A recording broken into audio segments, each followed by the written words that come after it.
नमस्ते प्यारे बच्चों, आप सभी का एक बार फिर से हमारे ऑनलाइन YouTube चैनल पर हार्दिक स्वागत है। प्रिय विद्यार्थियों, आज हम बात करने वाले हैं आपके उच्चतम शिक्षण कार्य पुस्तिका के अंतर्गत विज्ञान विषय के अंतिम कार्यपत्र की। ये हमारा अंतिम कार्यपत्र है प्रिय विद्यार्थियों, यानी 59। इसके बाद हमारे सारे कार्यपत्र समाप्त हो जाएंगे। फिर विज्ञान के अंतर्गत केवल एक पश्य रेखा, कौन सा पश्य रेखा आकलन पत्र बाकी रहेगा, यानी कि कार्यपत्र यहाँ पर समाप्त हो जाएंगे। तो सभी विद्यार्थी जल्दी से अपना अंतिम कार्यपत्र निकालें, जो कि पेज नंबर 70 पर आया हुआ है। कब 70 नंबर पेज नंबर है, तो सभी विद्यार्थी जल्दी से निकालें और वीडियो को शुरू से लगा अंत तक पूरा जरूर देखें, ताकि सभी क्वेश्चन अच्छी तरह से समझ में आ जाए। और अंतिम कार्यपत्र के कारण होने से यदि अभी तक आपने हमारे चैनल को सब्सक्राइब नहीं किया, प्रिय विद्यार्थी जल्दी से चैनल को सब्सक्राइब करें और बेल आइकन को जरूर दबाएं, ताकि सभी कार्यपत्र के साथ पश्य रेखा आकलन भी आज ही आपको मिल जाएगा शाम तक। तो चैनल को सब्सक्राइब जरूर करें। देखिए कार्यपत्र 59 का पहला क्वेश्चन, पेज नंबर 70। देखिए प्यारे विद्यार्थियों, कार्यपत्र 59 आप सभी के सामने है, जिसके अंतर्गत हमें फसल उत्पादन और प्रबंधन के बारे में पढ़ना है। पहला क्वेश्चन जो कि इंपॉर्टेंट है और वार्षिक परीक्षा में पूछा जा सकता है। पहला और दूसरा क्वेश्चन बहुत इंपॉर्टेंट है। देखिए, सूक्ष्म पोषक तत्व किसे कहते हैं, उदाहरण दीजिए। सूक्ष्म एक होता है वृहद, दो ध्यान रखिए, सूक्ष्म मतलब कम। ऐसे पोषक तत्व जिनकी पौधों को कम मात्रा में आवश्यकता होती है, उन्हें सूक्ष्म पोषक तत्व कहते हैं। उदाहरण के लिए आयरन, कॉपर, मैग्नीज, जिंक इत्यादि। तो आप सभी को समझ में आया होगा, इन पेड़ पौधों को जिसकी मात्रा कम होती है एंड कम आवश्यकता होती है, वह सूक्ष्म पोषक तत्व कहलाएंगे, और जिनकी मात्रा अधिक जरूरत होती है, अधिक आवश्यकता होती है, वह वृहद पोषक तत्व कहलाते हैं। तो पहले क्वेश्चन का आंसर सभी विद्यार्थी लिखें। साथ ही नीचे दूसरे क्वेश्चन का आंसर दिया हुआ है, वो भी मैं आपको बता देता हूं। वृहद पोषक तत्व क्या है, इन्हें वृहद पोषक तत्व क्यों कहते हैं। तो ऐसे पोषक तत्व जिनकी पौधों को अधिक मात्रा में क्या होती है, आवश्यकता होती है, इसलिए इनको वृहद पोषक तत्व कहा जाता है। एग्जाम्पल की बात करें यानी उदाहरण, तो nitrogen, phosphorus, potassium, sulphur, oxygen इत्यादि जो है तत्व है, ये वृहद पोषक तत्व के अंतर्गत आते हैं। दोनों अच्छी तरह से आप याद करें, और वार्षिक परीक्षा में लगभग 3 से 4 नंबर में ये क्वेश्चन पूछा जा सकता है कि सूक्ष्म पोषक तत्व और वृहद पोषक तत्व किसे कहते हैं, दोनों में अंतर बताइए। तो दोनों आपकी स्क्रीन पर है, तो अच्छी तरह से इसको याद करें और अपने कार्यपत्र 59 पेज नंबर 70 पर आया हुआ अंतिम कार्यपत्र है, उसमें लिखें। अच्छी तरह से जमा के आप लिखिएगा। प्रिय विद्यार्थियों, यदि आपने अभी तक हमारे चैनल को सब्सक्राइब नहीं किया, तो प्रिय विद्यार्थियों जल्दी से चैनल को सब्सक्राइब करें, क्योंकि आज हमारा कार्यपत्र अंतिम है। इसके बाद हम आपके लिए लेकर आएंगे वार्षिक परीक्षा के मॉडल पेपर। कल से आपको वार्षिक परीक्षा का पहला मॉडल पेपर मिलेगा विज्ञान का, यानी इंपॉर्टेंट क्वेश्चन प्रत्येक इकाई के, प्रत्येक यूनिट के, आपकी प्रत्येक जो यूनिट है यानी प्रत्येक पार्ट है विज्ञान का, यानी कुल 12 पार्ट आपके सिलेबस में है। तो प्रत्येक एक पार्ट के जो इंपॉर्टेंट क्वेश्चन है, उनके क्वेश्चन और उनके आंसर मैं आपको बताने वाला हूं। विज्ञान के अलावा गणित, हिंदी, संस्कृत, सामाजिक सभी विषयों की हम बात करेंगे। हो गया पहला। दूसरा क्वेश्चन देखिए, तीसरे क्वेश्चन की बात करते हैं।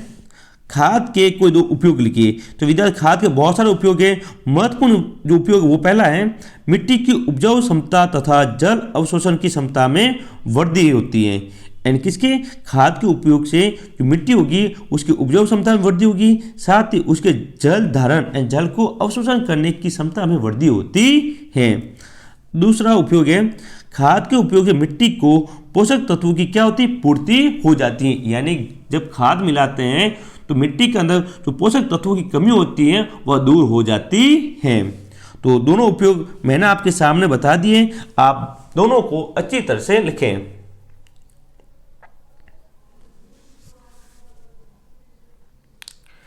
प्रिय विद्यार्थियों, विज्ञान के कार्य पर समाप्त हो जाएंगे और कल तक, आज और कल तक आपके गणित के जितने भी कार्यपत्र है वो भी समाप्त हो जाएंगे। तो हमारे साथ जुड़े रहें।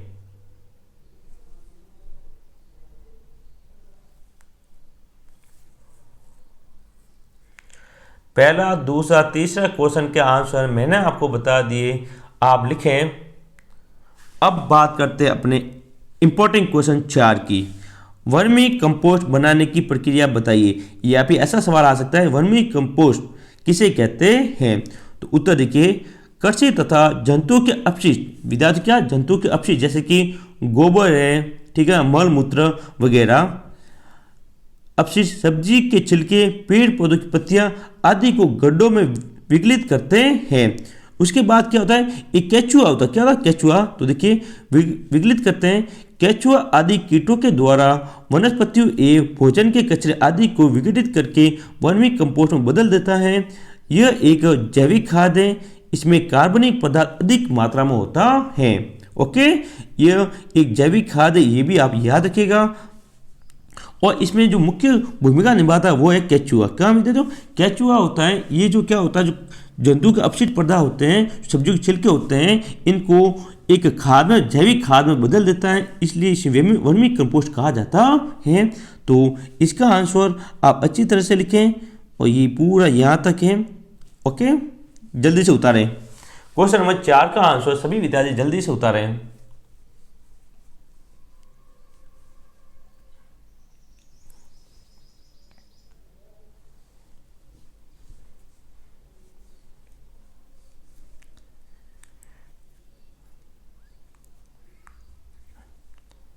हम बात कर रहे हैं अपने अंतिम कार्यपत्र 59 की, पेज नंबर है 70। और एक बात, मैंने आपके लिए व्हाट्सएप ग्रुप बनाया है प्रिय विद्यार्थियों, उसका लिंक नीचे दिया गया है।